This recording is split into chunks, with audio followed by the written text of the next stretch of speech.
Why did we lose our children? Grieving the loss of a child is by far one of the most difficult things to do and actually come out stronger on the other side. I am Cristi Bundukamra. I am a professional. I'm a psychiatric nurse practitioner. I have over 20 years of experience. I own a clinic for comprehensive mental health. But my real experience comes from my life.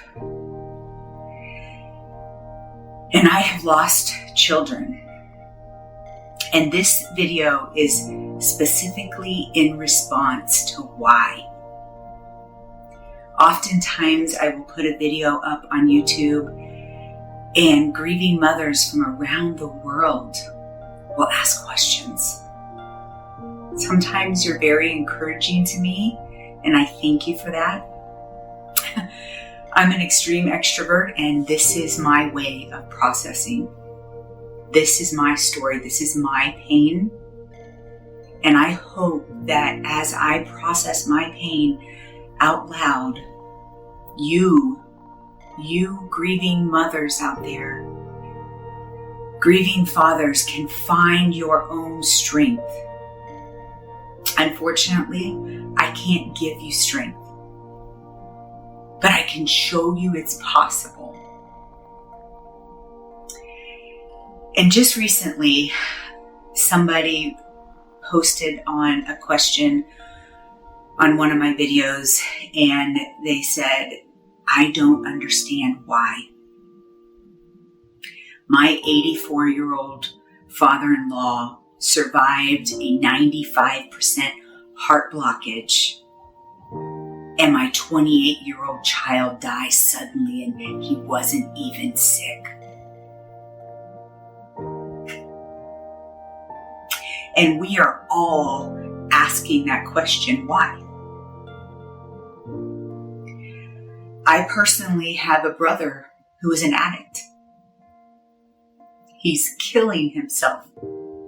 Started with alcohol, then other drugs, and now he's on meth. And he's literally frying his brain. He has been shot in the chest, and he survived. He puts himself in danger all the time. And he's alive. Why? The big question of why. And especially if you feel like you have a solid spiritual relationship, like you believe in a God, you believe that He loves you. Why? And I have been wrestling with this question for many years. My adopted son died in 2005 in a drowning accident, and that caused a ripple effect of tragedy after tragedy in my life, and I was asking God, why? But in 2016, when Reggie died,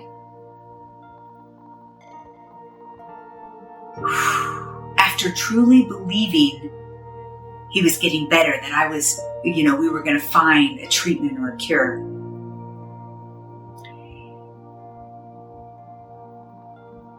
An all-still voice.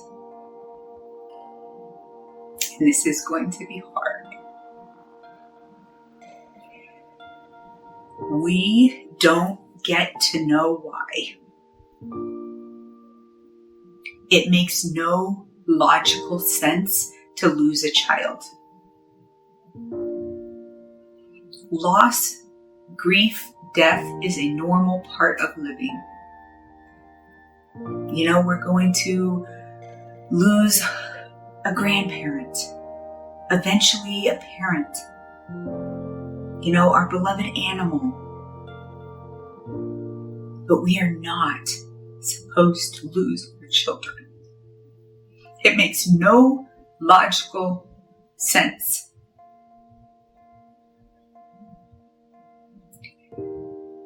And one of the things that I talk about Well, two things that I talk about in your mental health, mental strength journey is knowing what you can control and working on that, focusing on that.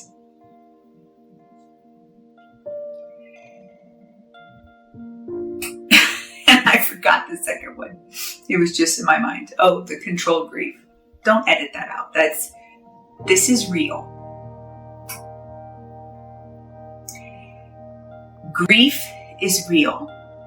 Many people have tremendous grief that they do not feel like they've had adequate time to process and grow from it.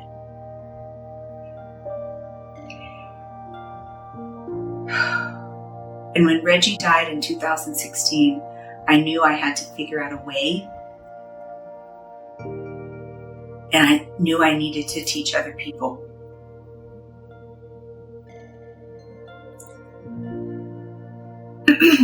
If you know my story, you know that my husband, my daughter, and my son Reggie all have DRPLA, a very rare neurodegenerative condition. They were completely normal, and then their brain is just atrophying, which means dying and shrinking. And when Reggie died, he was the sickest, and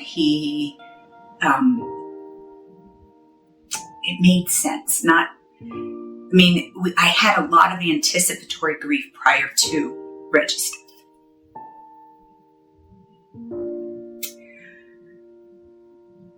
And part of me is happy that he's no longer suffering, because he was suffering. My husband is in a wheelchair, and logical progression would be for my husband to succumb to DRPLA after Reggie. Maya has always been the most vibrant. She responds to medication. You put her on a seizure med, her seizures stop for 1, 2, sometimes 3 years before we have to change things. She loved people. She interacted all the time, walking, talking. But December 14th, 2021, she went to bed like any other night and died in her sleep. Why? Why her next? I knew she had DRPLA. I knew that I would eventually lose her. But I thought I had at least 10 years left. Why? We have come full circle, and it's just me and my husband in our home.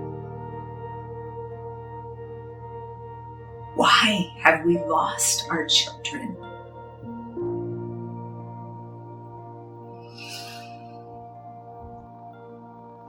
We do not get to know why. There are many things, and in several other videos that I talk about, things that we can do.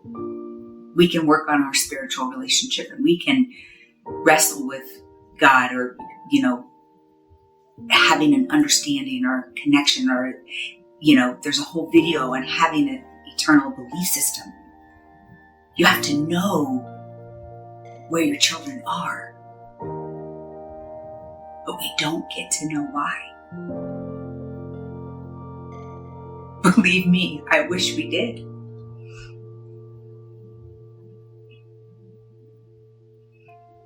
I have friends who have lost children. 2 friends that lost children to fentanyl overdoses.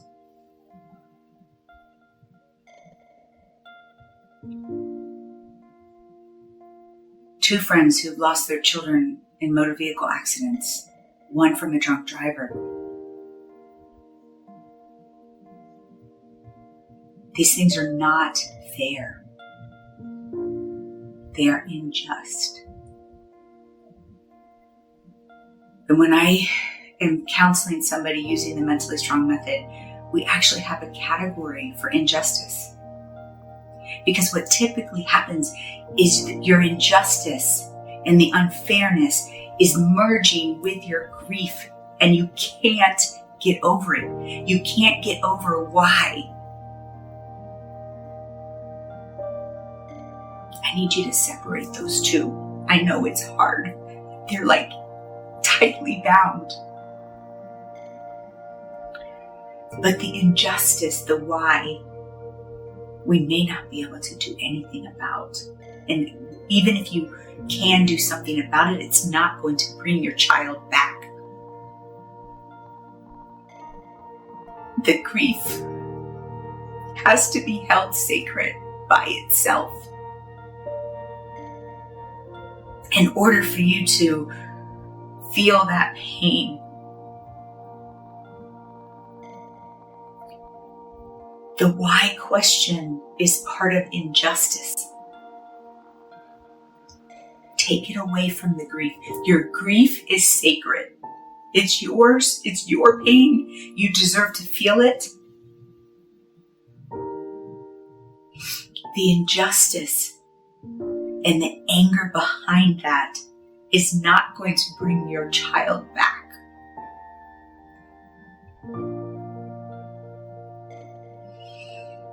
And I'm not saying we don't do something about that.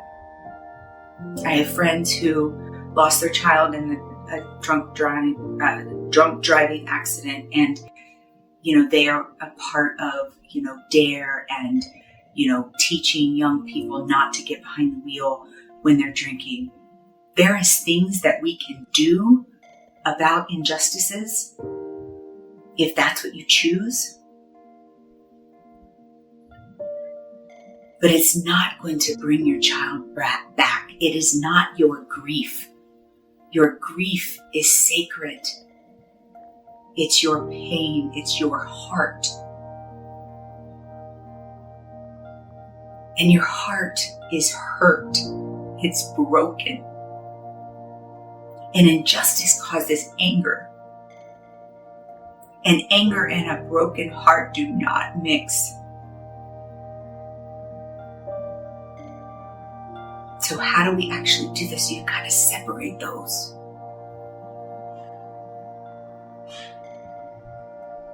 And get to the point where you can say, I don't get to know why.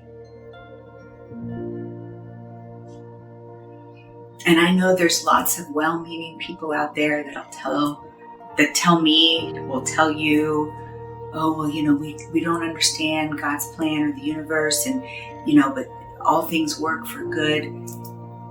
Please don't say that to somebody who has lost a child. That's not helpful.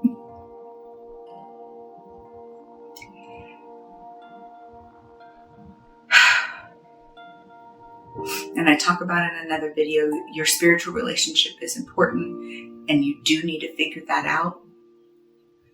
But you have a right to hold your grief sacred. That is your pain, and you deserve to feel it. And you have to feel it, or it gets mushed up with everything else. We don't get to know why. But don't let that take away your ability to grieve in a healthy way. We can do this. Please come join me on this grief journey, and we will find our strength. I do believe that you are mentally strong.